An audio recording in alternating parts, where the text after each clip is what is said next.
দেখতে দেখতে কেটে গেল 2 দিন। এই 2 দিনের মধ্যে যেন হুট করে সবকিছু এলোমেলো হয়ে গেল, যার জন্য মোটেও প্রস্তুত ছিল না সুরা আর নাজমা দেওয়ান। তরির বাবা রবিউল শিকদার হুট করে বিজনেসের কাজে দেশের বাইরে যাবেন, তাই তিনি চাচ্ছেন দেশের বাইরে যাওয়ার আগে ঘরোয়াভাবে মেয়ের বিয়ে দিতে। তারপর দেশে আসার পর আবার মহা ধুমধাম করে মেয়েকে তুলে দিবেন। নাজমা মঞ্জিল আলোকসজ্জায় সজ্জিত হয়ে উঠেছে, কিন্তু মঞ্জিলের মালকিনী মঞ্জিলে নেই। তিনি কিছুতেই বিয়ের ব্যাপারটা মানতে পারছেন না। ইনফ্যাক্ট তার তরিকে পছন্দ নয়। তাই তো তরিকে যখন শফিকুল দেওয়ান তাদের বাড়িতে নিয়ে আসে, তিনি তরির ড্রেস আপ দেখে ঘৃণায় তার থেকে মুখ ফিরিয়ে নিয়ে চলে যান। আর যতক্ষণ তরি বাড়িতে ছিল ততক্ষণ তিনি নিচে আসেননি।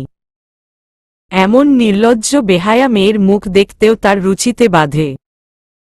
তিনি প্রথমে ভেবেছিল এসবের পেছনে শুধুমাত্র শফিকুল রয়েছে, সাফায়াত এই ব্যাপারে কিছু জানে না। কিন্তু তিনি যখন জানতে পারলেন সাফায়াত ওই মেয়ের জন্য সুরাকে অপমান করেছে, আর সুরা কোনো প্রতিবাদ না করে ব্যাপার মেনে নিয়েছে, তখন তিনি সুরা সাফায়াতকে একসাথে ডেকে বললেন, তোরা ঠিক কি করতে চাইছিস বলতো? আমার সাজানো সংসারটা কেন এলোমেলো করে দিলি তোরা? আর সুরা, তোকে আমি কতবার বুঝিয়েছি, কিন্তু আমার কথার কোনো দাম নেই তোর কাছে। নিজেকে অনেক বড় ভাবতে শুরু করেছিস তুই। বারংবার তোর কাছে জিজ্ঞেস করছি তোর কি হয়েছে বলমা। চুপ করে থাকা কোনো সমস্যার সমাধান নয়, সবটা খুলে বল। কিন্তু তুই, যাই হোক, তোর প্রতি যে ভালোবাসা তৈরি হয়েছিল সেটা তুই নিজে হাতে শেষ করে দিলি। আজকের পর থেকে আমি ভুলে যাবে সুরা নামের কাউকে আমি মেয়ের জায়গা দিয়েছিলাম। আজ থেকে আমার একটাই মেয়ে নুজাইফাত। তুই আমার ভরসা বিশ্বাসের জায়গা হারিয়েছিস। আমি তোর কাকাকে কথা দিয়েছিলাম তোকে নতুন একটা জীবন উপহার দিব, তোকে এমন একজন করে গড়ে তুলব যেন সারা বিশ্ব তোকে চিনতে পারে। কিন্তু আমি ব্যর্থ হয়ে গেলাম। আমি পারলাম না তোর কাকাকে দেওয়া কথা রাখতে। প্রত্যুত্তরে সুরা কিছু বলল না, শুধু চোখের পানি ফেলতে লাগল। যা দেখে সাফায়াত বলল, যে থাকতে না চায় তাকে জোর করে রাখার কোনো মানে হয় না আম্মি। আমি তার সবটা জেনে তাকে ভালোবেসেছি, আমার মন তার নামে লিখে দিয়েছি। কিন্তু সে আমাকে চায়নি, তাই আমি বাবার কথাই মেনে নিয়েছি। এতদিন তোর বাপ জ্বালিয়ে মারছে আমাকে, আর এখন তোরা দুজন ও শুরু করেছিস। ঠিক আছে, তোদের যা ভালো মনে হয় কর বলে তিনি রাগে দুঃখে ক্ষোভে নাজমা মঞ্জিল ছেড়ে গ্রামে নিজের বাপের বাড়ি চলে আসেন। অবশ্য শফিকুল, সাফায়াত গ্রামে এসেছিল তাকে ফিরিয়ে যেতে। কিন্তু তার এক কথা, তরির সাথে সাফায়াতের বিয়ে হলে তিনি আর কখনো নাজমা মঞ্জিলে ফিরবেন না। বিয়ের তোড়জোড় শুরু হয়ে গিয়েছে। যদিও বিয়েটা একদম ঘরোয়াভাবে হবে, তবুও তরির শপিং চলছে পুরোদমে। শপিংয়ে সুরা কেউ সাথে নেওয়া হয়েছে। সাফায়াত সুরাকে দেখিয়ে দেখিয়ে তরির সাথে হাসাহাসি করছে, যা দেখে সুরার কোমল হৃদয় ক্ষতবিক্ষত হয়ে যাচ্ছে। কিন্তু সাফায়াতের সেদিকে কোনো খেয়াল নেই। সে তরির সাথে শপিংয়ে ব্যস্ত। সুরা কি করবে বুঝতে না পেরে শপিং মলটা ঘুরে ঘুরে দেখছিল। আর তখনই একটা লাল জামদানি শাড়ি দেখে তার চোখ আটকে যায়। সুরা শাড়িটার দাম জিজ্ঞেস করলে দোকানদার জানায় শাড়িটার দাম 4000 টাকা। অথচ সুরার কাছে 1 টাকাও নেই। ভাবতেই সুরা মন খারাপ করে শাড়ির দোকান থেকে বেরিয়ে আসে। যা নজর এড়িয়ে যায় না সাফায়াতের। সে দোকানদারকে শাড়িটা প্যাক করে দিতে হবে। শুধু তাই নয়, লাল শাড়ির সাথে ম্যাচিং করে লাল চুড়ি, লাল টিপও কিনতে ভুলে যায় না সাফায়াত। শপিংয়ের এক পর্যায়ে তরি বলল, বাবু চলো না আমরা কিছু খাই, খুব ক্ষুধা লাগছে আমার। চলো বলে সাফায়াত তাদেরকে নিয়ে নামকরা একটা রেস্টুরেন্টে আসে। সুরা তখনও নিশ্চুপ। তবে সাফায়াত সুরার ব্যথিত চেহারা দেখে বেশ বুঝতে পারে মেয়েটা ভেতরে ভেতরে জ্বলছে খুব। তার জ্বলন বাড়িয়ে দিতে সাফায়াত তরিকে খাইয়ে দেয়, আর তরি সাফায়াতকে। যা দেখে সুরা খাবার ফেলে বাইরে চলে আসে। সুরার যাওয়ার পানে তাকিয়ে হো হো করে হেসে উঠে সাফায়াত তরি দুজনেই। এক পর্যায়ে তরি হাসি থামিয়ে বলল, অনেক হয়েছে ভাই, মেয়েটা কে আর জ্বালাস না। দেখ না বাচ্চা মেয়েটার কি হাল হয়েছে, মুখখানি শুকিয়ে এতটুকু হয়ে গিয়েছে। আমারই কেমন মায়া লাগছে, ইচ্ছে করছে জড়িয়ে ধরে অনেক আদর করে দেই। তোর এমন ইচ্ছে করছে না? ইচ্ছে তো অনেক কিছু করার জাগে। মেয়েটা কম জ্বালায়নি আমাকে। এখন নিজে একটু জলে দেখুক ভালোবাসার দহনে পুড়তে কেমন লাগে। আমি জানি মেয়েটা আমাকে পাগলের মতো ভালোবাসে। ও আরাবকে ভালোবাসা, দূরে থাক, ওর দিকে চোখ তুলে তাকিয়ে দেখে নি পর্যন্ত। শুধুমাত্র আজকের রাতটা। আগামীকাল ওর সব কষ্ট আদরে আদরে ভুলিয়ে দিব। নতুন এক গল্পের সূচনা করব। কিন্তু আন্টি যে ভুল বুঝে দূরে সরে গেল। আম্মির ব্যাপারটা আমার উপর ছেড়ে দে। এটা আম্মির জন্য অনেক বড় সারপ্রাইজ। আম্মি যখন জানতে পারবে এ সবটা আমার আর তোর প্ল্যান ছিল সুরাকে নিজের করে নেওয়ার, তখন খুব খুশি হবে। থ্যাংক ইউ তরি। আমার জন্য আম্মির কাছে তোকে এত ছোট হতে হলো। আম্মি ভুল বুঝল তোকে, অথচ আম্মি জানে না তুই আমার জন্য কত কিছু করলি। থ্যাঙ্কস তো আমার তোকে দেওয়া উচিত সাফি। শুধুমাত্র তোর জন্য আমি আগামীকাল আমার বয়ফ্রেন্ড তাসিনকে বিয়ে করতে যাচ্ছি, যার সাথে আমার 10 বছরের সম্পর্ক। কিন্তু বেকার বলে বাবা আমাদের সম্পর্ক মেনে নিতে চান না। তুইই বল, ভালোবাসা কি কখনো ধনী, গরিব, চাকরিজীবী, বেকার দেখে হয়? বাবা শুধুমাত্র নিজের স্বার্থের জন্য আমাকে তোর সাথে বিয়ে দিতে চাইছেন। কিন্তু একজন মানুষের মন তো একটাই থাকে, তাই না? আমার মন যে তাসিনকে দিয়ে দিয়েছি, সেটা যে আর কাউকে দেওয়া সম্ভব নয়। বাবা আর শফিকুল আঙ্কেলের ইচ্ছে অনুযায়ী সবটা হচ্ছে, তবে বিয়ে হবে আমাদের ইচ্ছে অনুযায়ী। অর্থাৎ আমার আর তাসিনের, তোর আর সুরার। রাত 11টা। প্রত্যেকের রুমের লাইট অফ হয়ে গিয়েছে। সুরা যেন এই সময়টার অপেক্ষায় ছিল। তার হৃদয় চূর্ণ বিচূর্ণ হয়ে যাচ্ছে। সে কিছুতেই তার সুন্দর বেডা মানুষের সাথে অন্য কোনো মেয়েকে মেনে নিতে পারছে না। শুধুমাত্র আর কয়েক ঘন্টা বাকি। এরপর তার সুন্দর বেডা মানুষ সারা জীবনের জন্য অন্য কারো হয়ে যাবে, এটা কিছুতেই চোখের সামনে দেখতে পারবে না সুরা। তাই তো সে এক কঠিন সিদ্ধান্ত নিয়েছে। সুরা একটা চিরকুট লিখে টেবিলের উপর রেখে আলমারি থেকে কিছু টাকা নিজের হ্যান্ডপার্সে নিয়ে রাতের আধারে চুপি চুপি নাজমা মঞ্জিল থেকে বেরিয়ে পড়ে। সুরা একটা চিরকুট লিখে টেবিলের উপর রেখে আলমারি থেকে কিছু টাকা নিজের হ্যান্ডপার্সে নিয়ে রাতের আধারে চুপি চুপি নাজমা মঞ্জিল থেকে বেরিয়ে পড়ে। দরজা খট শব্দে ঘুম ভেঙে যায় রেনুর।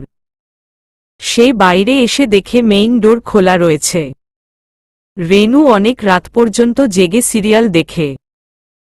তাই রেনু ভাবল হয়তো তারই ভুল হয়েছে। সে হয়তো সিরিয়াল দেখার নেশায় দরজা বন্ধ করতে ভুলে গিয়েছে। এমনটা সে প্রায়ই করে থাকে। তাই আর রেনু এই ব্যাপারে মাথা না ঘামিয়ে দরজা বন্ধ করে নিজের মতো গিয়ে শুয়ে পড়ে। ফজরের আজান শুনে ঘুম ভেঙে যায় সাফায়াতের। সাফায়াত তড়িঘড়ি করে উঠে অজু করে মসজিদে চলে যায় ফজরের সালাত আদায় করার জন্য।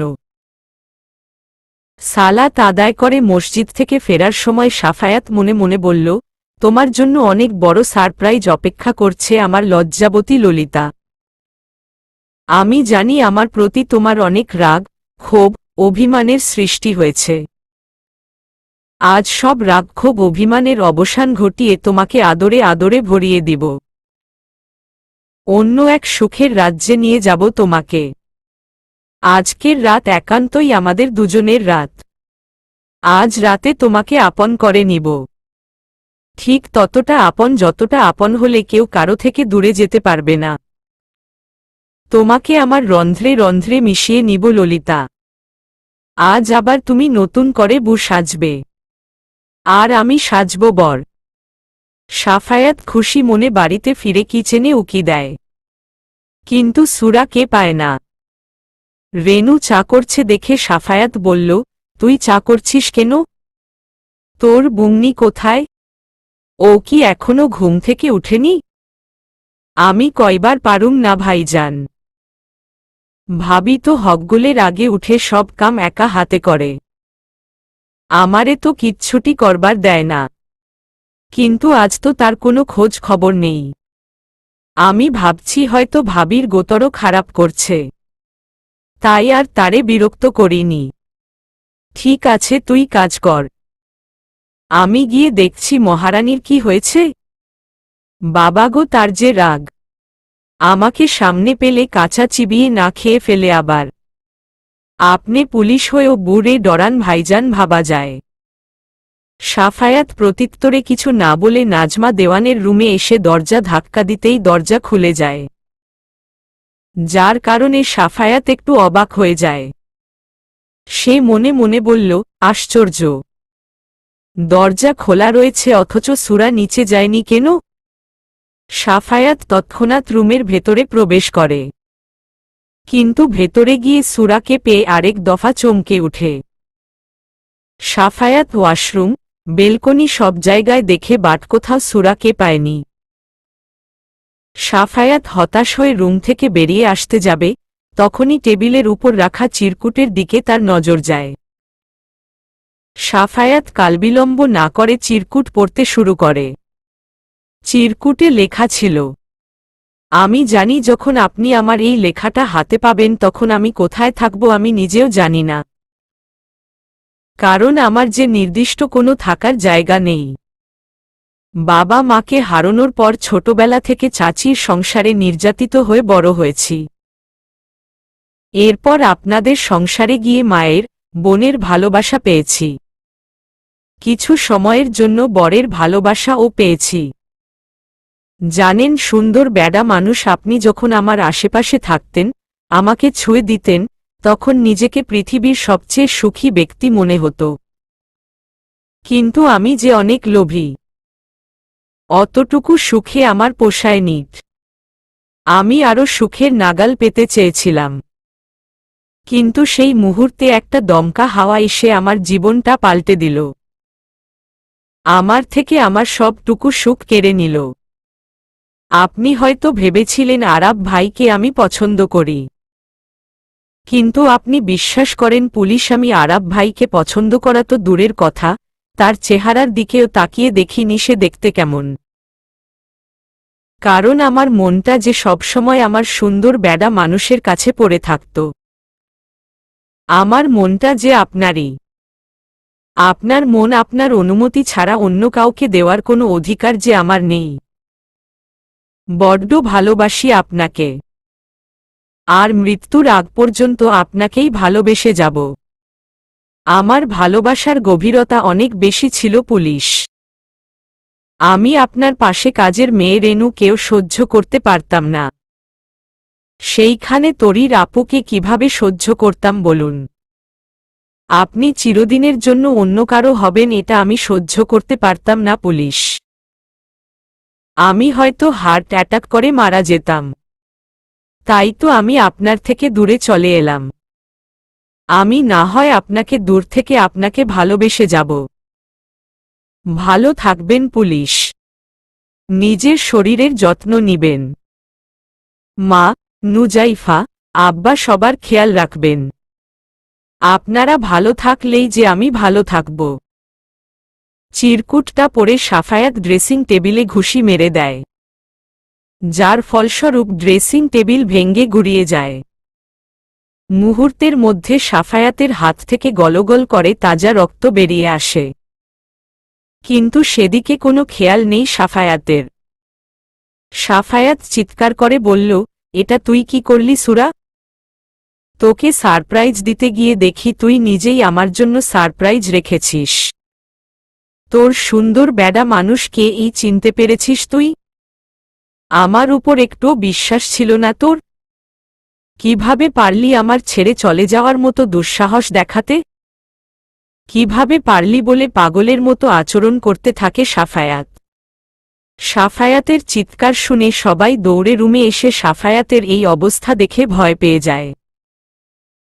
শফিকুল দেওয়ানের সাহস হয় না সাফায়াতের কাছে যাওয়ার, কারণ সে খুব ভালো করে জানে সুরা শুধুমাত্র তার জন্য এই বাড়ি ছাড়তে বাধ্য হয়েছে। শফিকুল দেওয়ান নিজের কপাল চাপড়াতে চাপড়াতে বলল, আমার আমও গেল আর সাথে বস্তাও গেল।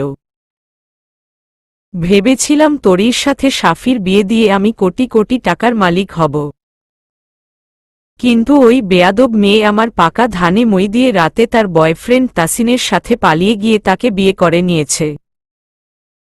এদিকে আবার গাইয়া মেয়েটা বোকামি করে বাড়ি ছেড়ে চলে গেল।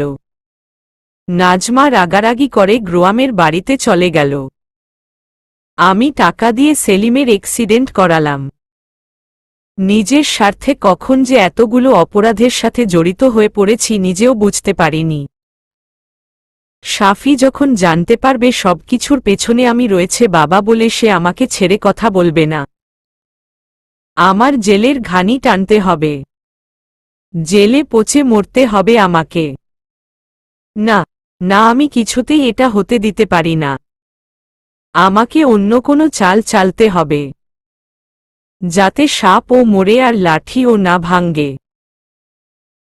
শফিকুল দেওয়ান সাফায়াতকে অনেক বুঝিয়ে নুজাইফার সাথে নিচে পাঠিয়ে দিয়ে নাজমা দেওয়ানের লকার থেকে সমস্ত টাকা পয়সা গয়না খুব সাবধানে অন্যত্র সরিয়ে নিচে এসে বলল, সর্বনাশ হয়ে গেছে রে সাফি। কেন বাবা, কি হয়েছে? ওই গাইয়া মেয়েটা তো পাক্কা একটা চোর রে।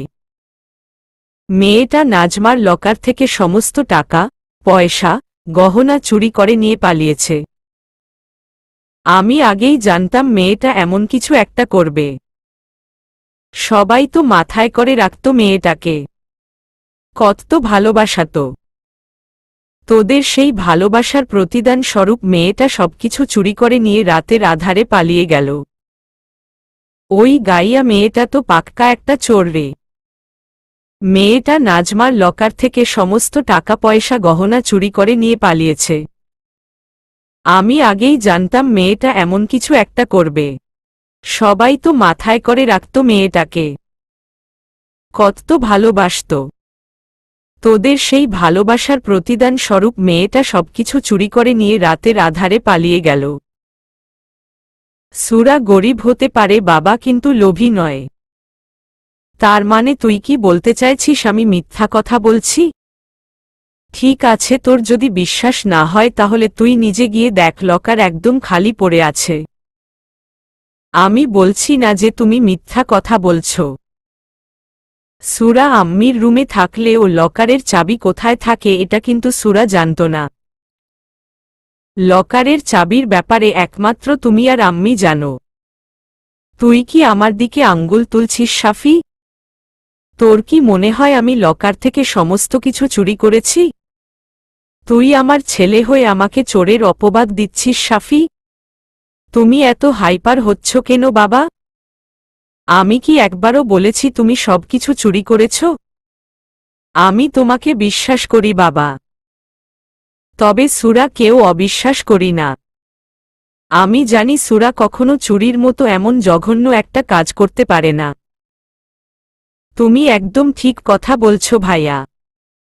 ভাবিমনি কখনো চুরি করতে পারে না। নুজাইফা সাফায়াতের হাতে ল্যাপটপ দিয়ে বলল, এই দেখো তার প্রমাণ। বাড়ির বাইরের সিসিটিভি ক্যামেরার ফুটেজ। লকারে অনেক টাকা গহনা ছিল, যেগুলো ক্যারি করার জন্য বড় কোনো ব্যাগের প্রয়োজন হবে।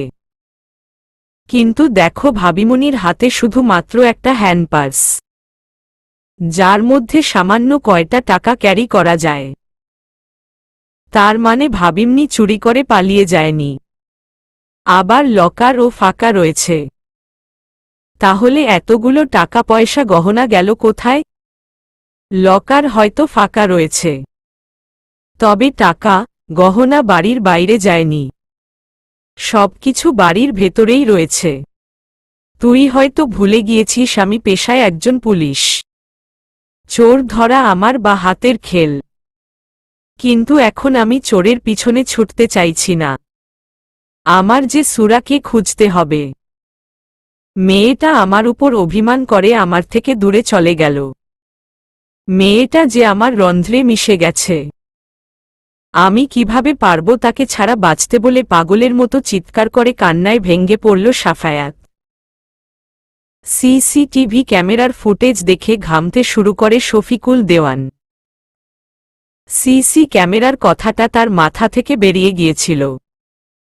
সে কি করবে বুঝতে না পেরে গহনা টাকা পয়সা সবকিছু নিয়ে তার গুপ্ত কুঠুরিতে লুকিয়ে রাখল। দেখতে দেখতে অতিবাহিত হয়ে গেল 7 দিন।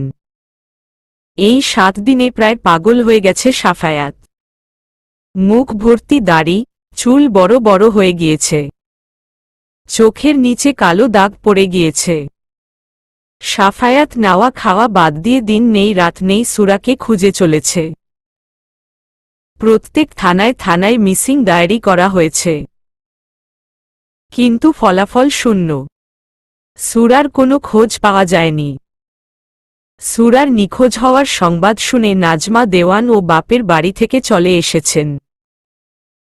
তিনি সবটা শোনার পর সাফায়াতকে সুরার নিখোঁজ হওয়ার জন্য দায়ী করছেন। অভিমানে সাফায়াতকে তাকে আম্মি ডাকতে নিষেধ করে দিয়েছেন। সাফায়াত তার সাধ্যমতো চেষ্টা করছে সুরাকে খুঁজে বের করার। সারাদিন দৌড়ঝাঁপের পর রাতে সাফায়াত বিছানায় গা এলিয়ে দিয়ে শান্তি পায় না। বিছানার ওপাশ করতে হবে। মনে হয় যেন তার দামি জিনিসটা তার থেকে হারিয়ে গিয়েছে। সাফায়াত অনেকক্ষণ যাবৎ ঘুমানোর চেষ্টা করেও ঘুমোতে পারল না। সেই উঠে সুরা ছবি বের করে ফোনের স্ক্রিনে সুরার ছবিতে অসংখ্য চুমু দিয়ে বলল, তুই আসলেই ছলনাময়ী। তুই আমার সাথে ছলনা করেছিস। আমার রাতের ঘুম কেড়ে নিয়ে নিজে দিব্যি শান্তিতে ঘুমোচ্ছিস তাই না? আমাকে যদি তোর ছেড়ে যাওয়ারই ছিল কেন আমার হৃদয় প্রেমের জোয়ার নিয়ে এসেছিলি? কেন সুরা কেন বলে দেয়ালে ঘুষি মেরে দেয় স আকার ফ আকার অ আকার ত, যার ফলস্বরূপ পুরনো ক্ষত তাজা হয়ে সেখান থেকে রক্ত গড়িয়ে পড়ে। কিন্তু সেদিকে কোনো খেয়াল নেই সাফায়াতের। সে রাতে ও সাফায়াতের নির্ঘুমে কেটে যায়। পরের দিন সকালে সাফায়াত রেডি হয়ে বের হবে এমন সময় তার ফোন বেজে ওঠে। সাফায়াত দেখল ফোনের স্ক্রিনে ডক্টর নামটা জ্বলজ্বল করছে। ডক্টর নামটা দেখেই সাফায়াতের মিলির কথা স্মরণ হল। কয়দিন সুরার পেছনে ছুটতে গিয়ে মিলির কথাটা মাথা থেকে বেরিয়ে গিয়েছিল সাফায়াতের। সাফায়াত আর এক মুহূর্ত দেরি না করে হসপিটালে ছুটে যায়। সেখানে গিয়ে সাফায়াত মিলির মাথায় হাত বুলিয়ে দিয়ে বলল, আন্টি আপনি বোধহয় ভাবছেন আমি আর আপনাকে নিতে আসব না তাই না? আমি জানতাম তুমি আসবে বাবা। তোমার প্রতি বিশ্বাস ছিল আমার। কেন জানি তোমাকে দেখার পর আমার আপন মনে হয়েছিল। মনে হচ্ছিল যেন তুমি আমার রক্তের কেউ। তাছাড়া তুমি যদি নাও আসতে আমার কোনো আফসোস ছিল না বাবা। এমনিতেই আমার জন্য তুমি অনেক ত্যাগ স্বীকার করছো। কতগুলো টাকা খরচা হয়ে গেল তোমার। আমার তোমার কাছে সারা জীবন ঋণী হয়ে থাকব বাবা। কিন্তু তোমার এই অবস্থা হয়েছে কেন বাবা? তোমাকে খুব চিন্তিত মনে হচ্ছে। কেমন বিধ্বস্ত দেখাচ্ছে। সবকিছু ঠিক আছে তো? একটা সময় সবকিছু ঠিক ছিল আন্টি। হঠাৎ একটা ঝড় এসে আমার সাজানো গোছানো জীবনটা এলোমেলো করে দিয়ে গেল। অত্যন্ত দামি জিনিস জীবন থেকে হারিয়ে গেল। আমার বেঁচে থাকার সম্বলটুকু কেড়ে নিয়ে গেল বলে চোখের পানি মুছল সাফায়াত। কি হারিয়েছে বাবা? মেয়েরা এমন কেন হয় আন্টি? কেন পুরুষ মানুষের মান অভিমান ভালোবাসা তারা বুঝতে পারে না? ও আমার বউ ছিল। আমি ভালোবাসতাম তাকে। তবুও সে আমার উপর অভিমান করে আমাকে ছেড়ে চলে গেল। মেয়েটা অনেক ভাগ্যবতী। এমন ভাগ্য কটা মেয়ের হয়? যে মেয়ের অনুপস্থিতিতে তার স্বামীর চোখ থেকে পানি পড়ে, সেই মেয়ের মতো ভাগ্যবতী দ্বিতীয় কেউ হতে পারে না। জানো বাবা, মেয়েটার সাথে আমার সাদৃশ্য রয়েছে। আমিও এমন ভুল করেছিলাম। আমি নিজের সুখের জন্য স্বামী, সংসার, সন্তান ছেড়ে চলে এসেছিলাম। কিন্তু আল্লাহ ছাড় দেন, ছেড়ে দেন না। আমার পাপের শাস্তি আমি পেয়েছি। কিন্তু মেয়েটার সাথে যেন এমন কিছু না হয়। মেয়েটা নিজের সুখের জন্য নয়, বরং আমার সুখের কথা ভেবে আমাকে ছেড়ে চলে গিয়েছে। মিলি সাফায়াতের চোখের পানি মুছে দিয়ে বলল, কাঁদে না বাবা, দেখো সব ঠিক হয়ে যাবে। অতঃপর সাফায়াতের হসপিটালের সমস্ত ফর্মালিটি পূরণ করে মিলি করে নিজের গাড়িতে করে নাজমা মঞ্জিলের উদ্দেশ্য রওনা হয়। শফিকুল দেওয়ান চায় চুমুক দিচ্ছেন আর ভাবছেন তার পরবর্তী প্ল্যান কি করবেন। চুরির ব্যাপারটা কিভাবে ধামাচাপা দিবেন। হঠাৎ কিছু একটা ভেবে তিনি বললেন, এই ব্যাপারটা তো আমি আগে ভেবে দেখিনি। আমি তো গহনা টাকা রেনুর ঘরে রেখে এসে চুরির দোষ রেনুর ঘাড়েও চাপিয়ে দিতে পারি। আর এতে কেউ কোনো সন্দেহও করবে না। সবাই ভাববে কাজের মেয়ে টাকার প্রয়োজন ছিল তাই চুরি করেছে। ব্যাস হয়ে গেল। এসব ভেবে পৌশাচিক হাসিতে মেতে উঠেন শফিকুল দেওয়ান। আর তখনই কলিং বেল বেজে উঠে। নিচে তখন শফিকুল দেওয়ান বাদে কেউ ছিল না। তাই শফিকুল দেওয়ান চায় চুমুক দিতে দিতে দরজা খুলে দেন। কিন্তু দরজা খুলে তিনি যেন ভূত দেখার মতো চমকে উঠেন। তার হাত থেকে আপনা আপনি চায়ের কাপ ফ্লোরে পড়ে ভেঙ্গে গুড়িয়ে যায়। তিনি অনেকটা অবাক হওয়া কণ্ঠে বলে উঠল, তুই এইখানে? শফিকুল দেওয়ান চায় চুমুক দিতে দিতে দরজা খুলে দেন। কিন্তু দরজা খুলে তিনি যেন ভূত দেখার মতো চমকে উঠেন। তার হাত থেকে চায়ের কাপ আপনা আপনি ফ্লোরে পড়ে ভেঙ্গে গুড়িয়ে যায়। তিনি অনেকটা অবাক হওয়া কণ্ঠে বলে উঠল, তুই এইখানে? শফিকুল দেওয়ানের কথায় সাফায়াত অবাক হয়ে বলল, বাবা তুমি মিলি আন্টিকে আগে থেকেই চিনো? তোমরা কি আগে থেকেই পরিচিত? চিনব না মানে? খুব ভালো করে চিনি এই ছলনাময়ী নারীকে। কিন্তু তুই এই ছলনাময়ীকে কোথায় পেলি? কয়েক মাস আগে নদীর তীরে একটা লাশ পাওয়া যায়। সেই লাশের পরিবারের সদস্যদের খুঁজতে গিয়ে মিলি আন্টির খোঁজ পাই। তিনি হসপিটালে অসুস্থ অবস্থায় ছিলেন। আমি তার চিকিৎসার সমস্ত খরচ বহন করি। আন্টির এই দুনিয়ায় নিজের বলতে কেউ নেই। তাই আন্টিকে আমি আমাদের বাড়িতে নিয়ে এসেছি। আন্টি আমাদের বাড়িতে আমাদের সাথে থাকলে তোমার কি কোনো সমস্যা আছে বাবা? না না, আমার সমস্যা থাকবে কেন? কিন্তু মিলি আন্টি তোমার সাথে ছলনা করেছে মানে? তুমি ঠিক কি বলতে চাইছো বাবা? একটু ক্লিয়ার করে বলো প্লিজ। কি তখন থেকে মিলি আন্টি মিলি আন্টি মিলি আন্টি করছিস? ও মিলি নয়, ও নাইমা। নাইমা দেওয়ান, তোর আম্মির মায়ের পেটের আপন বোন। একসাথে বেড়ে উঠা আমাদের। নাইমাকে প্রচণ্ড ভালোবাসতাম আমি। আমি ওকে নিজের ভালোবাসার কথা জানিয়েছিলাম। বিনিময়ে মুচকি হাসি হেসেছিল নাইমা। আমি ও বোকার মতো ভেবেছিলাম নাইমা ও হয়তো আমাকে ভালোবাসত। নাইমাকে ভালোবাসার ব্যাপারটা কিভাবে জানি চাচা বুঝতে পারে। প্রথমে চাচা রাজি হয়নি। আমি চাচার হাতে পায়ে ধরে চাচাকে রাজি করিয়েছিলাম। চাচা আমাদের দুজনের বিয়ে ঠিক করেছিল। সবকিছু ঠিকঠাক ছিল। কিন্তু বিয়ের দিন নাইমা আমাকে ঠকিয়ে চাচার মানসম্মানের কথা চিন্তা না করে বিয়ের আসর ছেড়ে পালিয়ে যায়। পরে চাচা নিজের মানসম্মান বাঁচানোর জন্য নাজমার সাথে আমার বিয়ে দেয়। ও এজন্যই তুমি আম্মিকে কখনো ভালোবাসতে পারোনি, কারণ তোমার মনে যে অন্য কেউ ছিল। ভুল করেছিলাম এই ছলনাময়ীকে ভালোবেসে। দাঁড়া দাঁড়া 1 মিনিট, তুই একটু আগে কি জানি বললি? ওর দুনিয়াতে আপন বলতে কেউ নেই মানে? ওর স্বামী, সন্তান কি ওকে ছেড়ে দিয়েছে? জানতাম এমনটাই হবে, কারণ অন্যকে কষ্ট দিয়ে নিজে সুখী হওয়া যায় না। প্রকৃতির বিচার বলে একটা কথা আছে, ওর মতো মেয়ের সাথে এমনটাই হওয়া উচিত। এতক্ষণ দরজায় দাঁড়িয়ে দাঁড়িয়ে সবটা শুনে চোখের পানি ফেলছিল নাইমা। সেই জানে সে আবেগের বশে কত বড় ভুল করেছে, যার জন্য সে অনুতপ্ত। সে এতটাই অনুতপ্ত যে এই পরিবারের মুখোমুখি কখনো দাঁড়াতে চাননি। কিন্তু কে জানত এতগুলো বছর তার পর ভাগ্যে তাকে আবারও সেই পরিচিত মুখগুলোর সামনে দাঁড় করাবে। আবারও মুখোমুখি হতে হবে তাদের।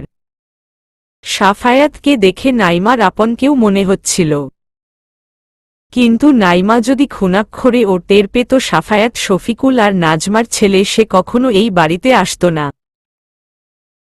নাইমা চোখের পানি মুছে শফিকুল দেওয়ানের পা জড়িয়ে ধরে বলল, আমি জানি আমি যা করেছি তার কোনো ক্ষমা হয় না, তবুও বলছি আমাকে তুমি ক্ষমা করে দাও শফিকুল। তোমাদের কষ্ট দিয়ে আমি নিজেও ভালো নেই, প্রতিনিয়ত ধুকে ধুকে মরছি। আজ 15টা বছর ধরে আমি আমার পাপের শাস্তি ভোগ করছি। বেঁচে থেকেও যেন প্রতিদিন একটু একটু করে মরছি। এতদিন হয়তো শরীরে পচন ধরত আমার, রাস্তার শেয়াল কুকুরের খাদ্যে পরিণত হয়ে যেতাম। মরে যাওয়া উচিত ছিল তোর। নাজমা দেওয়ান সুরার ছবি বুকে নিয়ে অঝরে কান্না করছিলেন। হঠাৎ নিচ থেকে চিৎকার চেঁচামেচি কান্নার আওয়াজ শুনে তিনি বাইরে বেরিয়ে আসেন। কিন্তু বাইরে এসে এতগুলো বছর পর নিজের ছোট বোনকে দেখে যেন তার পা থমকে যায়। বোনকে যে বড্ড ভালোবাসাত নাজমা। নিজের জন্য একটা ড্রেস কিনলে নাইমার জন্য ও কিনত। নিজের ফ্রেন্ডদের সাথে কোনো পার্টিতে গেলেও নাইমাকে ছাড়া যেত না। বোনের জন্য নিজের জীবন ও দিতে পারত।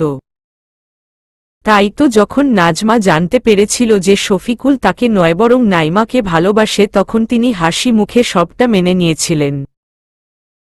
বোনের জন্য সর্বোচ্চ ত্যাগ স্বীকার করে নিজের ভালোবাসার মানুষকে বোনের হাতে তুলে দিয়েছিলেন। কিন্তু সেই বোন সবার সাথে ছলনা করেছিল। নাজমা দেওয়ান সেসব কথা ভুলে দৌড়ে গিয়ে বোনকে নিজের বুকে টেনে নিয়ে চোখে মুখে অজস্র চুমু দিয়ে বললেন, এ কি হাল হয়েছে তোর? এতদিন কোথায় ছিলি তুই?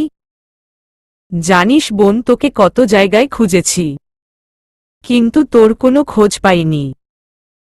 হঠাৎ তুই কোথা থেকে এলি? বোনকে ধরে নাইমা কান্না করতে করতে তার সাথে ঘটে যাওয়া সমস্ত ঘটনা খুলে বলল।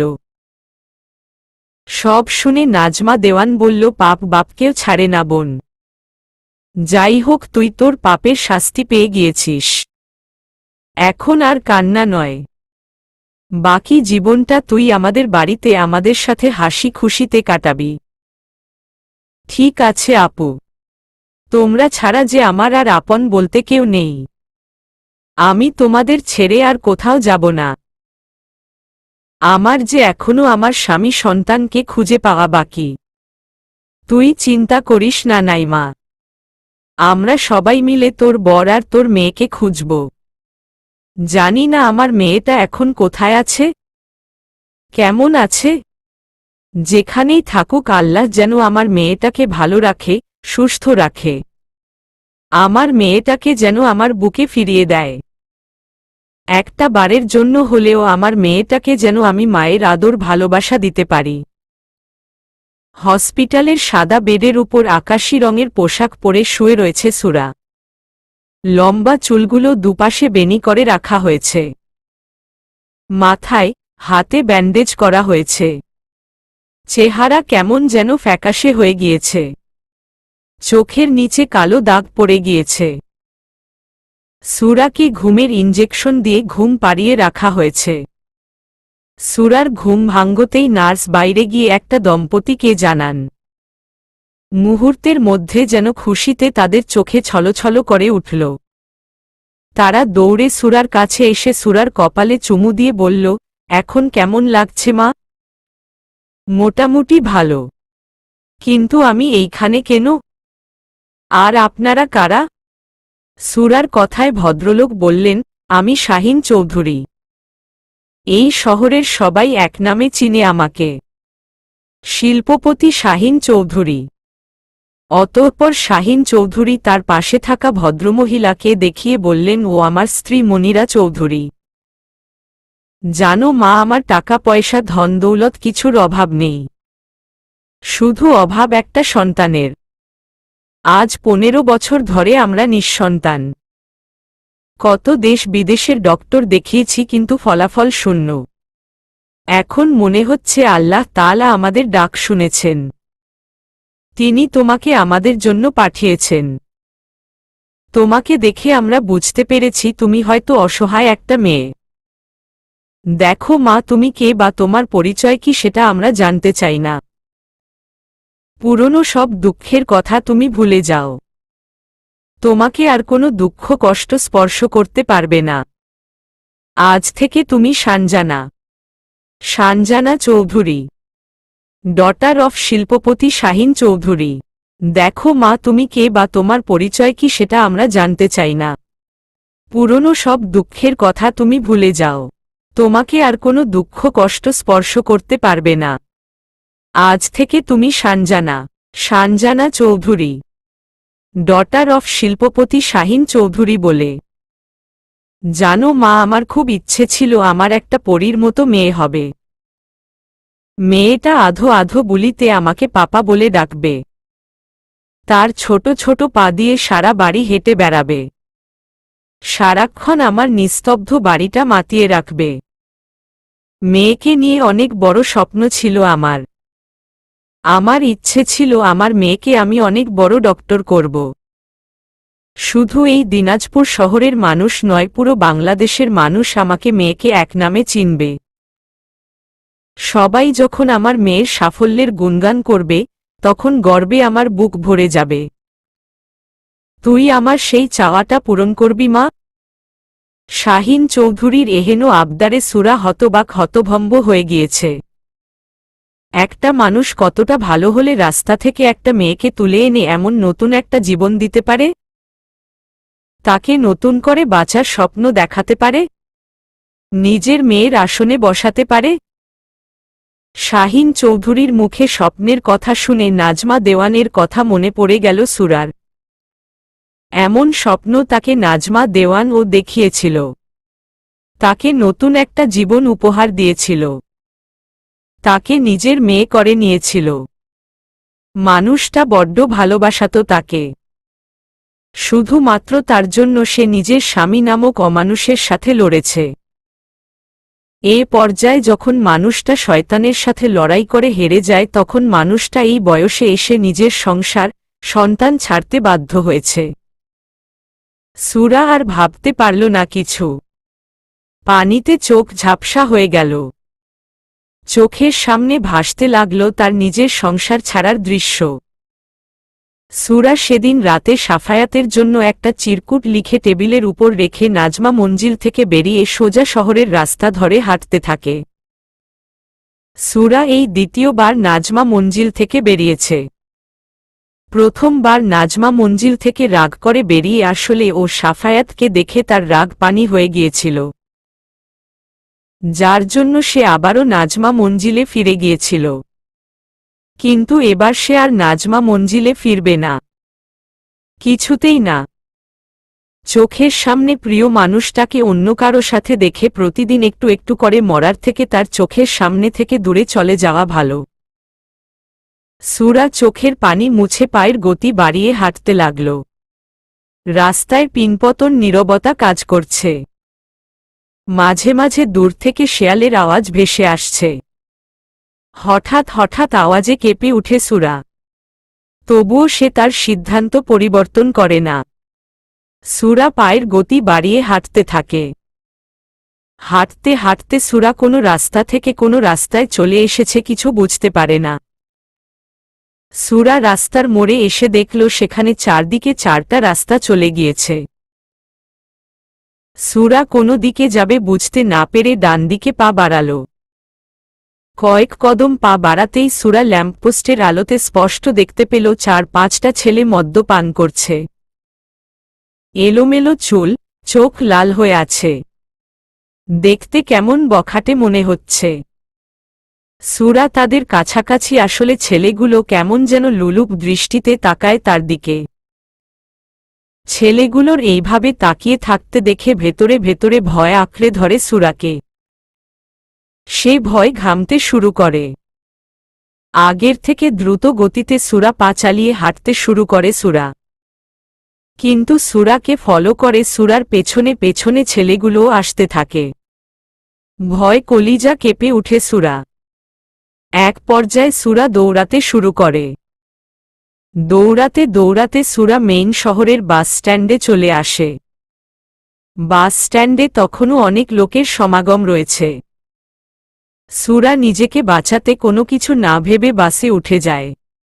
বাসে উঠে হাঁফাতে থাকে সে। সুরাকে হাঁপাতে দেখে একজন মধ্যবয়স্ক পুরুষ সুরার হাত ধরে নিজের পাশে বসিয়ে দেয়।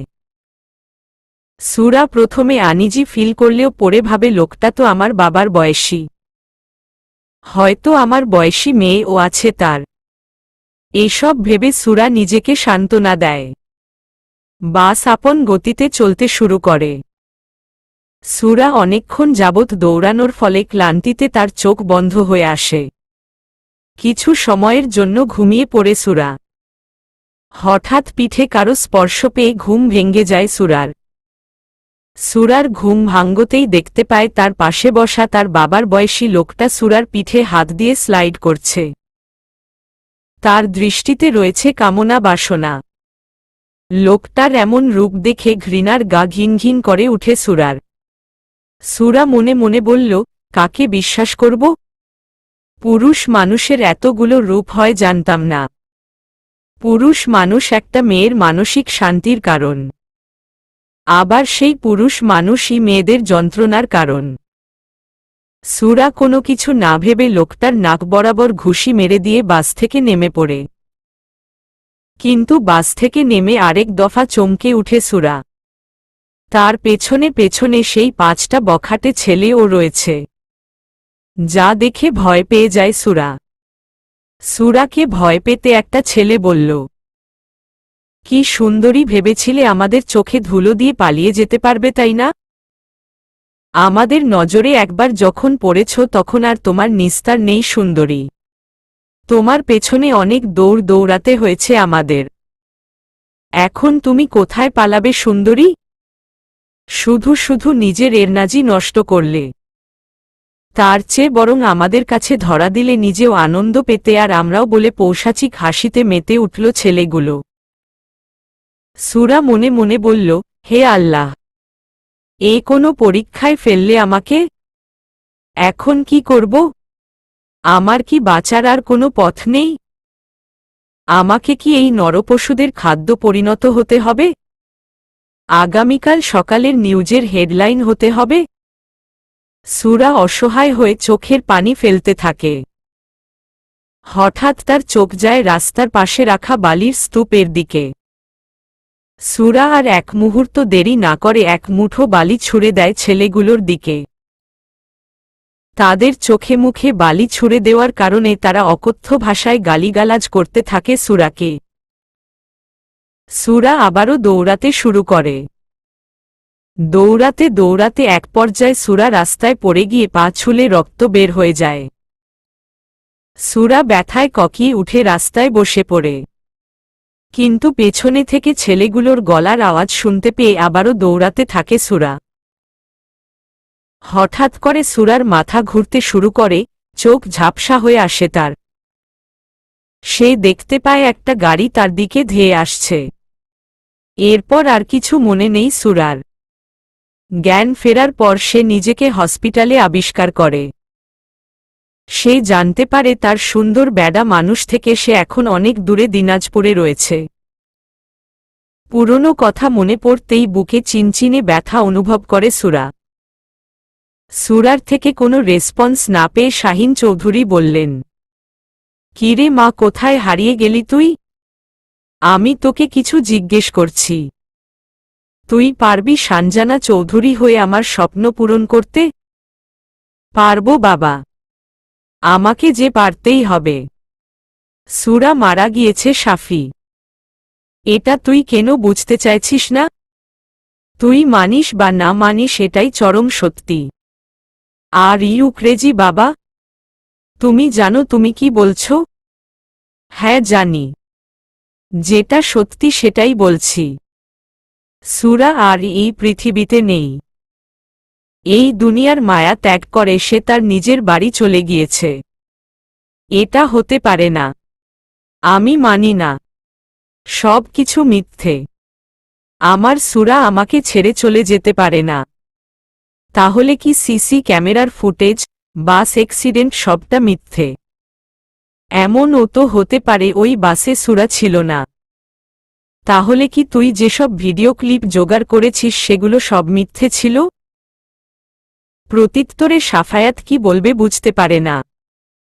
সত্যিই তো সিসি ক্যামেরার ফুটেজ স্পষ্ট সুরাকে বাসে উঠতে দেখা গিয়েছে, যেই বাস বরিশাল যাওয়ার জন্য যাত্রীদের তুলেছিল। কিন্তু মাঝপথে সেই বাসের অ্যাক্সিডেন্ট হয়। ঘটনাস্থল থেকে জানা যায় সেই বাসের যাত্রী থেকে শুরু করে ড্রাইভার হেল্পার কেউই জীবিত নেই। সাফায়াতে কয়টা দিন হন্যে হয়ে সুরাকে খুঁজেছে। তার বাড়ি থেকে শুরু করে বাসস্ট্যান্ড পর্যন্ত প্রতিটা সিসি ক্যামেরার ফুটেজ চেক করেছে।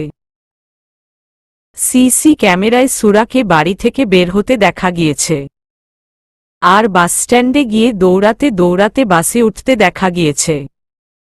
সুরা বোধহয় বস্তির রাস্তা ধরে বাসস্ট্যান্ড পৌঁছেছে, এজন্য তাকে সিসি ক্যামেরায় দেখা যায়নি। সাফায়াত খোঁজ নিয়ে জানতে পারে সেই বাসের কেউ আর জীবিত নেই। বাসের মধ্যে থাকা লাশগুলোর এমন অবস্থা হয়েছিল যে কাউকে চিহ্নিত করা কষ্টসাধ্য হয়ে গিয়েছিল। এই কথা শোনার পর নাজমা দেওয়ান সেন্সলেস হয়ে যান। তাকে হসপিটালে নিয়ে যাওয়া হয়। এসব ঘটনায় মিলি হতভম্ব হয়ে যান। সুরা নাম শুনে বুক ধুক করে উঠে তার। তার ছোট্ট পরীটার চেহারা ভেসে ওঠে তার চোখের সামনে। তার পরীটার নাম ওজে সুরা ছিল। নাইমা সুরার ব্যাপারে জিজ্ঞেস করতে গিয়েও সবার এই অবস্থা দেখে আর সুরার ব্যাপারে জিজ্ঞেস করেন না। নিজের মনের মধ্যে চাপা কষ্ট রেখে দেন। সাফায়াতের দিকে তো তাকানোও যাচ্ছে না। সুরার মৃত্যুর খবর শুনে ছেলেটা মেয়েদের মতো হাউমাউ করে কান্না করেছে। নিজের রুমের সমস্ত জিনিস ভাঙচুর করেছে। নিজেকে নিজে আঘাত করে রক্তাক্ত করে দিয়েছে। সে কিছুতেই মানতে চাইছে না সুরা মারা গিয়েছে। সব মিলিয়ে নাজমা মঞ্জিলে শোকের কালো ছায়া নেমে এসেছে। নাজমা দেওয়ান একটু সুস্থ হলে তাকে হসপিটাল থেকে বাড়িতে নিয়ে আসা হয়। রাতে নাজমা দেওয়ান নিজের ফোন থেকে সুরার ছবি বের করে বুকে জড়িয়ে ধরে কাঁদছিলেন। এমন সময় নাইমা এসে ফোনের স্ক্রিনে পরিচিত একটা মুখ দেখে থমকে যান। তার যেন পায়ের তলা থেকে মাটি সরে যান। তিনি ভাবতেও পারেননি এতগুলো বছর তিনি তার পরীর দেখা পাবেন, সেটাও আবার যখন সে এই পৃথিবীতে থাকবে না। নাইমার মাথা চক্কর দিয়ে উঠে পড়ে যাওয়ার আগেই সাফায়াত এসে নাইমাকে ধরে বিছানায় শুইয়ে দিয়ে বলল, তুমি ঠিক আছো খালাম্নি? হঠাৎ তোমার আবার কি হলো? সাফায়াতের কথা শুনে নাইমা সাফায়াতকে জড়িয়ে ধরে বলল, আমার মেয়েটাকে আমি পেয়েও হারিয়ে ফেললাম সাফি। মেয়েটাকে শেষবারের মতো আমার বুকে টেনে নিতে পারলাম না। আমার মতো এমন অভাগী হয়তো এই দুনিয়াতে দ্বিতীয় কেউ নেই।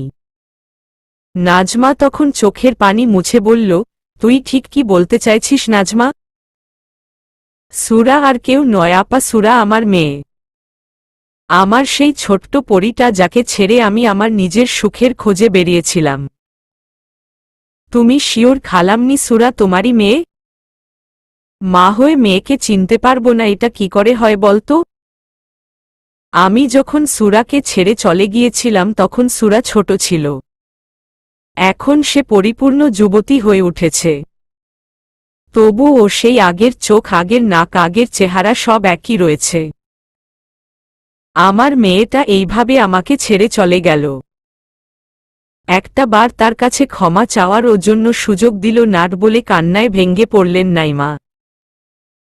এতক্ষণ যাবৎ দরজায় দাঁড়িয়ে দাঁড়িয়ে সবটা শুনছিল শফিকুল দেওয়ান।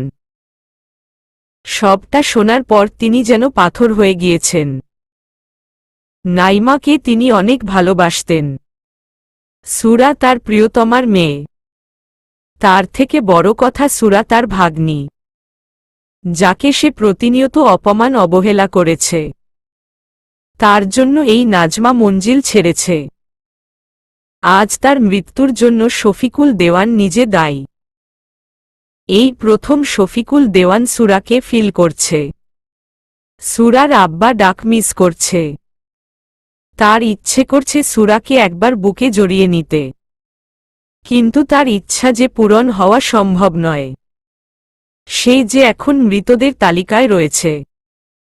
এজন্যই হয়তো আসিফ আকবর তার কণ্ঠে গেয়েছেন, মানুষ মইয়া গেলে কদর বাইরা যায়। ও মানুষ মইরা গেলে কদর বাইরা যায়। বাইচা থাকতে নিকৃষ্ট কয়, মরলে শ্রেষ্ঠ পদক পায়। ভবে বাইচা থাকতে নিকৃষ্ট কয়, মরলে শ্রেষ্ঠ পদক পায়। ও মানুষ মইরা গেলে কদর বাইরা যায়। সাফায়াত গ্রামে এসেছে সুরার কাকাকে খবর দেওয়ার জন্য। সুরার মারা যাওয়ার কথা শুনে তিনিও ভেঙ্গে পড়েন। কি কপাল তার!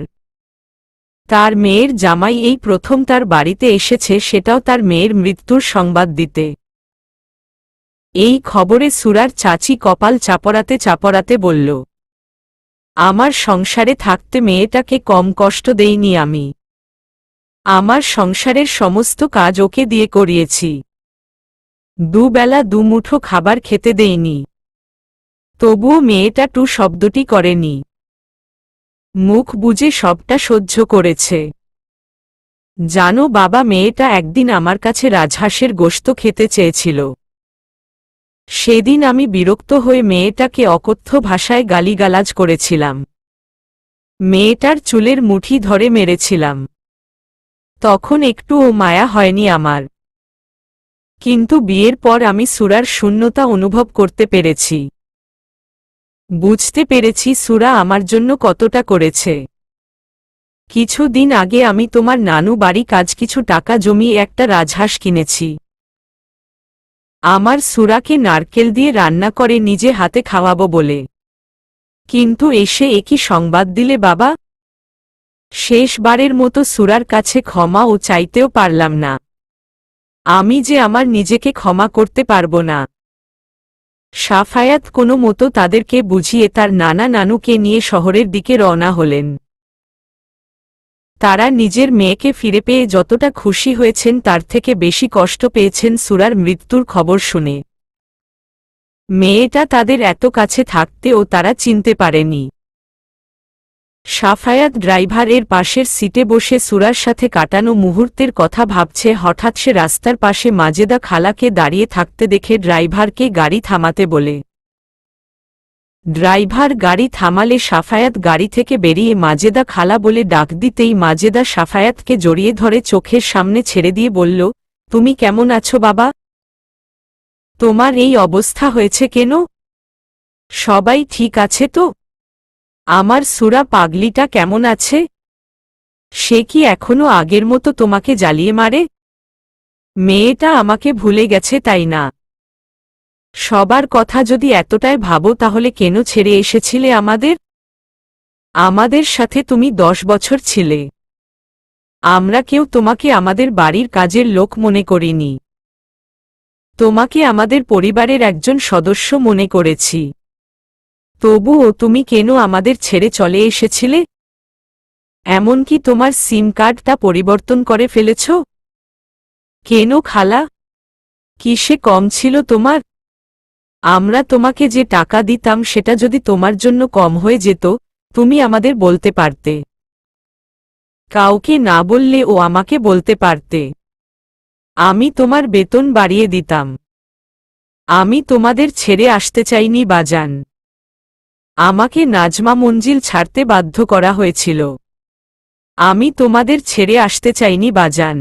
আমাকে নাজমা মঞ্জিল ছাড়তে বাধ্য করা হয়েছিল। তোমরা যেমন আমাকে তোমাদের পরিবারের একজন সদস্য মনে করতে, তেমনি আমিও তোমাদেরকে আমার পরিবার মনে করতাম। 10টা বছর তোমাদের নুন খেয়েছি। সব সময় মনে হয়েছে বাড়িটা আমার নিজের। যখন যা মন চেয়েছে তাই করেছি। আমি চেয়েছিলাম বাকি জীবনটাও তোমাদের সাথে কাটিয়ে দিব, কিন্তু আমার ভাগ্যে জোটেনি। তোমাদের বাড়ি থেকে এসে আমার সংসারে অভাব অনটন শুরু হয়েছে। গ্রামে কাজের লোকদের কেউ দাম দেয় না বাজান। তারা শুধুমাত্র নামমাত্র বড়লোক, কিন্তু তাদের ব্যবহার ছোটলোকের মতো। তাদের বাড়ির সব কাজ করে দিলেও মাস শেষে 1000 টাকাও দিতে চায় না। এই কয়টা মাস যে আমার সংসার কত কষ্টে চলছে শুধুমাত্র আমি জানি। সেসব বাদ দাও বাজান। যা হবার তা হয়ে গেছে। এখন আর সেসব বলে লাভ নেই। আমার সুরা পাগলিটা কেমন আছে বললে না তো বাজান? সুরা আর বেঁচে নেই খালা। আমি সুরার কাকাকে সুরার মৃত্যুর খবর জানতে এসেছিলাম। এসব কি বলছো তুমি? আমাকে মিথ্যে বলছো তাই না? মিথ্যা না, এটাই সত্যি যে সুরা আর বেঁচে নেই। একটা বাস অ্যাক্সিডেন্টে মারা গিয়েছে। আমরা তার লাশটাও পাইনি। বাস অ্যাক্সিডেন্ট মানে? সুরা কি কোথাও গিয়েছিল? হ্যাঁ, বাড়ি ছেড়ে চলে গিয়েছিল। এসব হয়েছে আমার জন্য খালা। তুমি আসার আগ পর্যন্ত সবকিছু ঠিকঠাকভাবে চলছিল। তুমি তো জানো আরাব সুরাকে পড়াতে এসেছিল। আরাবের সাথে সুরাকে দেখে আমার জেলাস ফিল হয়। সুরাকে হারানোর ভয় জেকে বসে। আমি বুঝতে পারছিলাম না আমার ভয়ের কারণটা কি। এরপর আমি উপলব্ধি করতে পারলাম যে আমি সুরাকে ভালোবাসি। এজন্য সুরা অন্য কারো সাথে হেসে হেসে কথা বলছে, এটা আমার সহ্য হচ্ছিল না। আমি সুরাকে আমার মনের কথা জানিয়ে দেই। তারপর থেকে সুরা আমাকে ইগনোর করতে শুরু করে। আমার সাথে ঠিকমতো কথা বলতো না, আমার রুমে আসতো না। সব দেখে আশাহত হয়ে যায় আমি। এর মধ্যে আবার বাবা তরির সাথে আমার বিয়ের জন্য উঠে পড়ে লাগে। তরি আমার ফ্রেন্ড ছিল। আমরা আগে থেকেই পরিচিত ছিলাম। আমরা দুজনে মিলে আমাদের বিয়ের নাটক করি। আমরা চেয়েছিলাম সুরা আম্মি সবাইকে সারপ্রাইজ দিতে। আমাদের প্ল্যান ছিল বিয়ের দিন আমি সুরাকে বিয়ে করব, আর তরি তার বয়ফ্রেন্ড তাসিনকে বিয়ে করবে। কিন্তু সুরা ভাবে আমি সত্যি সত্যিই তরিকে ভালোবেসে বিয়ে করছি। বোকা মেয়ে আমাদের নাটককে সত্যি মনে করে বৃহস্পতিবার রাতে সবাই ঘুমানোর পর বাড়ি থেকে বেরিয়ে যায়। সেই বেরিয়েছে, সুরা আর ফিরে আসেনি। এসেছে সুরার মৃত্যুর খবর। সবকিছু শুনে মাজেদা স্তব্ধ হয়ে রাস্তায় বসে পড়ে কান্নায় ভেঙ্গে পড়ল। এসব হয়েছে আমার জন্য। আমি যদি সেদিন সবটা বলে দিতাম তাহলে আজ হয়তো সুরা বেঁচে থাকত। সুরার মৃত্যুর জন্য আমি দায়ী। এসব তুমি কি বলছো খালা? আমি ঠিকই বলছি। আমাদের সবার একটাই পরিচয়, আমরা মানুষ। কিন্তু আমাদের সমাজে মানুষের মুখোশ পরে অনেক অমানুষ ঘুরে বেড়ায়। সেই অমানুষের মধ্যে একজন হলো তোমার বাবা শফিকুল দেওয়ান, যে নিজের স্বার্থের জন্য সব করতে পারে। খালা, তুমি কার সম্পর্কে কি বলছো জানো? শফিকুল দেওয়ান বাবা হয় আমার। হ্যাঁ, আমি জানি আমার বাবা খারাপ, তাই বলে এতটাও খারাপ না যতটা তুমি বলছো। তোমাকে ভালোবাসি, সম্মান করি, তার মানে এই নয় যে তুমি আমার বাবার সম্পর্কে যা নয় তাই বলবে। আমি জানতাম তুমি তোমার বাবার নামে অপবাদ সহ্য করতে পারবে না। তোমার বাবার নামে কিছু বললে বিশ্বাস করতে পারবে না। অতঃপর মাজেদা সাফায়াতের হাতে একটা ভিডিও প্লে করে দিয়ে বলল, এজন্য আমি প্রমাণস্বরূপ এই ভিডিওটা করে রেখেছিলাম। ভেবেছিলাম তুমি হয়তো সত্যটা যাচাই করতে আমার কাছে আসবে, কিন্তু তুমি তো তোমার বাবাকে অন্ধের মতো বিশ্বাস করো। ভিডিওটা দেখে সাফায়াত বাকরুদ্ধ হয়ে যায়। চোখের কার্নিশ বেয়ে পানি গড়িয়ে পড়ে। সে ভাবতেও পারেনি তারা বাবা এতটা নিচু মানসিকতার লোক। তৎক্ষণাৎ সাফায়াতের সূরার বলা কথাটা মনে পড়ে গেল। সূরা বলেছিল, আমি নিজের ইচ্ছায় কিছু করছি না, আমাকে বাধ্য করা হয়েছে। অথচ সাফায়াত ভেবেছিল সূরা মিথ্যা এক্সকিউজ দিচ্ছে। সাফায়াতের ভাবনার মাঝে মাজেদা বলল, সেদিন সূরা তোমার রুম থেকে বের হওয়ার পর তোমার বাবার মুখোমুখি হয়। আমি তখন নুজাইফার রুম থেকে বের হচ্ছিলাম, আর তখনই সূরা আর তোমার বাবার কথা শুনে সাইডে দাঁড়িয়ে সবটা ভিডিও করছিলাম। তোমার বাবা নিজের স্বার্থের জন্য তরির সাথে তোমার বিয়ে দিতে চেয়েছিল। সেলিমকে মেরে ফেলার হুমকি দিয়ে সূরাকে তোমার থেকে আলাদা করে রাখা হয়েছিল। ভিডিওতে নিশ্চয় দেখেছ মেয়েটা কিভাবে তোমার বাবার পা জড়িয়ে ধরে আকুতি মিনতি করছিল। তবুও তোমার পাষাণ বাবার হৃদয় গলেনি। এক পর্যায়ে ভাইজান আমাকে দরজায় দাঁড়িয়ে তাদের কথা শুনতে দেখে ফেলে। ভাগ্য ভালো যে ভাইজান ভিডিও করতে দেখেনি। ভাইজানকে দেখে তখন আমার ঘৃণা হচ্ছিল। সে আমার মালিক ভুলে গিয়ে বলেছিলাম, ছি ভাইজান ছি, আপনি নিজের স্বার্থের জন্য এতটা নিচে নামতে পারেন? আমি এই নিষ্পাপ মেয়ের সাথে কোনো অন্যায় হতে দিব না। আমি নিচে গিয়ে সবাইকে সব সত্যিটা বলে দিব। তুই যখন সবটা জেনে গিয়েছিস তখন আর তোর থেকে কিছু লুকিয়ে লাভ নেই। একটা খুন করলে ও যে শাস্তি, 10টা খুনের ও সেই শাস্তি। তোর একটা মাত্র ছেলে, তাই না? নিজের ছেলের ভালো যদি চাস তাহলে আজ এক্ষুনি এই মুহূর্তে নাজমা মঞ্জিল ছেড়ে চলে যাবি। নাজমাকে বলবি তোর আর এই বাড়িতে কাজ করতে ভালো লাগছে না। ব্যাস, তোকে যেন এই বাড়িতে আর কখনো না দেখি। তাহলে তোকে মা ডাকার মতো আর কেউ থাকবে না। নিজের ছেলের ভালোকে না চায় বলো তো বাজান? ভাইজানকে নিয়ে আমার বিশ্বাস ছিল না। সে আমার ছেলের সাথে যা নয় তাই করতে পারত। আমার ছেলেটার কথা ভেবে আমি নাজমা মঞ্জিল ছেড়ে আসতে বাধ্য হয়। পাপ যেমন বাপকেও ছাড়ে না, তেমনি ভাইজানকে ওঠ ছাড়বে না। ভাইজান তার কর্মের ফল অবশ্যই ভোগ করবে, কারণ আল্লাহ ছাড় দেন কিন্তু ছেড়ে দেন না। শফিকুল দেওয়ান প্ল্যান করেছে সেই চুরি করা গহনা টাকা নিয়ে চুপি চুপি রেনুর রুমে রেখে এসে রেনুর ঘাড়ে সমস্ত চুরির দায় দিবেন। বাড়িতে সাফায়াতের নানা নানু সবাই এসেছেন।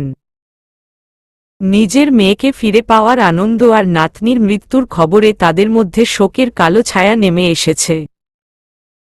নিচে সবাই নিজেদের নিয়ে ব্যস্ত হয়ে আছেন। এই সুযোগে শফিকুল দেওয়ান তার গুপ্ত কুঠুরিতে এসেছেন টাকা গহনা নিতে।